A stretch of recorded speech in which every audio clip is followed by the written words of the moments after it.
อย่าทิ้งคนที่ร่วมสู้อยู่เคียงข้างอย่าลืมคนที่ร่วมสร้างทางยิ่งใหญ่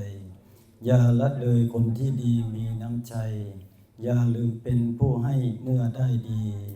เมื่อมีกินอย่าลืมถิ่นที่เคยอยู่เมื่อรอบรู้อย่าลืมครูที่เคยสอนเมื่อเจอรักแท้อย่าลืมแม่ที่กอดนอนเมื่อคลายทุกข์ร้อนอย่าลืมธรรมที่นำทางขอนอบน้อมแด่คุณพระรัตนตรัยขอกราบถวายความเคารพและขอโอกาสพระมหาเถรานุเถระและเพื่อนพระสหธรรมิกผู้ทรงศีลทรงธรรมทุกรูปเจริญพรอุบาสกอุบาสิกาผู้ถือศีลอุโบสถและศีลห้าผู้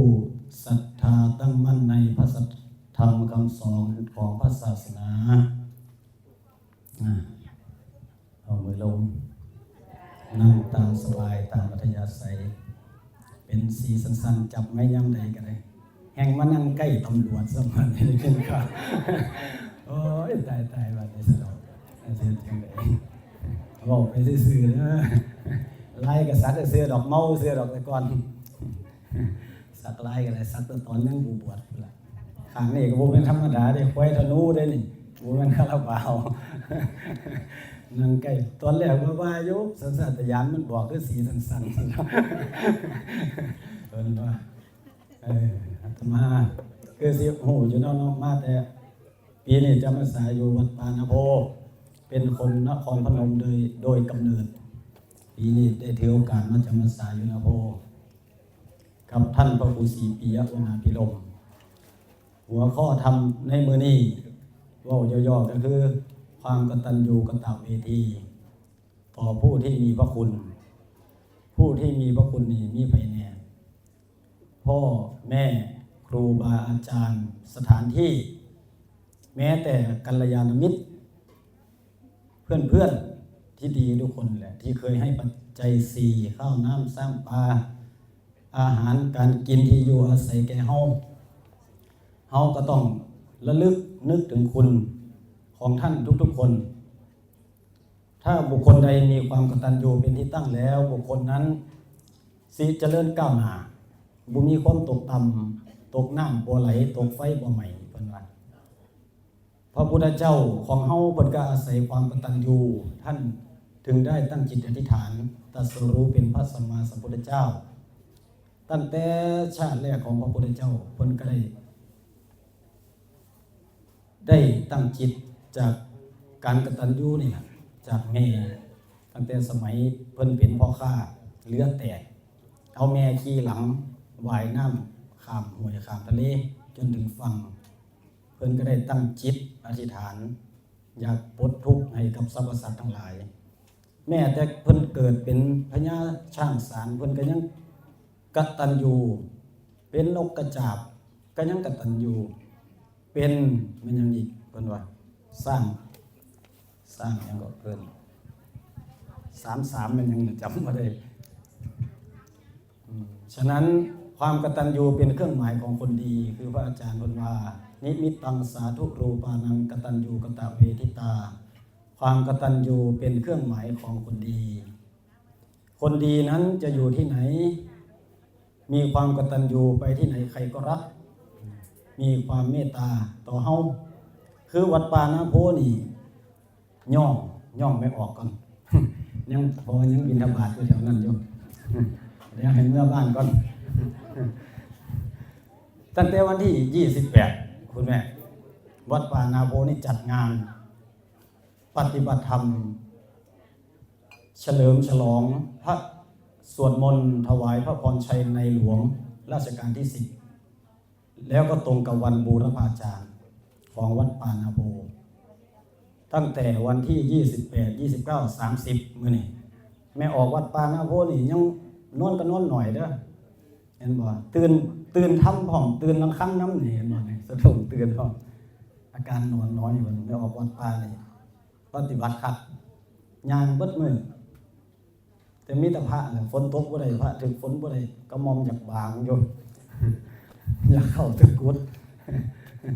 เป็นจังได๋แม่ฮ้อนบ่ฮ้อนก็อดอย่าคู่ก็ฮ้อนคือกัน ฮ็ดใจลมๆเย็นๆไปเบิ่งหน้าเบิ่งตาแล้วเบิกบานน่ะเที่ยนี้เป็นเที่ยสุดท้ายเพิ่นว่าออกพรรษาลาพระเจ้าอย่าเฝ้าลาเด้อพระเจ้าก็ได้ออกพรรษาแล้วยังมีผู้ปฏิบัติธรรมบ่โยมแม่แถวนี้มีบ่วันพระวันศีลเข้าวัดฟังธรรมปฏิบัติธรรมคือเก่าบ่มีโอสาธุนำสาธุอนุโมทนาสาธุฉะนั้นเฮาอย่าถิ่มเด้ออย่าถิ่มทำออกพรรษาก็เอาพระเพิ่นออกซื่อๆได้ออกพรรษานะพระมันเป็นตามพระวินัยที่ทรงบัญญัติไว้ให้พระอยู่จำพรรษาครบถ้วนไตรมาสคือ3เดือนนั่นล่ะเพราะหยังล่ะเพราะยามนี้มันชาวบ้านชาวไร่ชาวนาเฮาเฮ็ดข้าวเฮ็ดน้ำย่านพระสงฆ์เพิ่นไปเหยียบไปยำข้าวน้ำสามปลาพืชผักของชาวบ้านเพิ่นก็เลยกำหนดให้ว่าช่วงเวลานี้ให้ภิกษุสงฆ์จำพรรษาในอาวาสนั้นครบไตรมาส3เดือนหลังจากนี้ไปก็สิออกพรรษาเป็นฤดูท่องเที่ยวของพระภิกษุสงฆ์สิได้ออกจาริกธรรมไปหม่องนั้นหม่องนี้ฉะนั้นก็ว่าฮอดใส่ละวัดป่าคือการจัดปฏิบัติธรรมฉลองถวายเป็นอาจาริยูถวายเป็นอันนั้นเป็นอย่างสัมโภชน์สวัสดิ์เนี่ยอาจาริยบูชาขออภัยหลายๆนี่นะก็เลยตั้งแต่มื้อนี้ก็จัดงานมื้อนี้ก็ได้อยู่นั่นก็ได้ปฏิบัติธรรมมาเรื่อยๆตั้งแต่วันที่28 29